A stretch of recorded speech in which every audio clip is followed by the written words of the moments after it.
বন্ধুরা, আজ বানাবো আলু কুমড়ো চালের ঘন্ট। একটা মিক্সির জারে একটি টমেটো, আদা কুচি, কাঁচা লঙ্কা ৩টে, হলুদ, ধনে, জিরে, কাশ্মীরি লঙ্কার গুঁড়ো আর সামান্য জল দিয়ে একটা পেস্ট বানাতে হবে। এবার কড়াইতে ১ চামচ ঘি দিয়ে ১ বাটি গোবিন্দভোগ চাল ভেজে তুলে নিতে হবে। দিতে হবে ২ চামচ সর্ষের তেল। তেল গরম হলে ডুমো করে কাটা আলু আর কুমড়ো ভালো করে ভেজে তুলে নিতে হবে। এবার ওই তেলে তেজপাতা আর গোটা গরম মশলা ফোড়ন দিয়ে পেস্ট করা মশলা দিয়ে কষতে হবে। সামান্য জার ধোয়া জল দিয়ে দিতে হবে নুন আর হাফ কাপ নারকেল বাটা।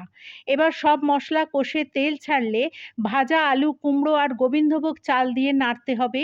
পরিমাণ মতো গরম জল দিয়ে চাপা দিয়ে চাল সবজি সিদ্ধ হতে দিতে হবে।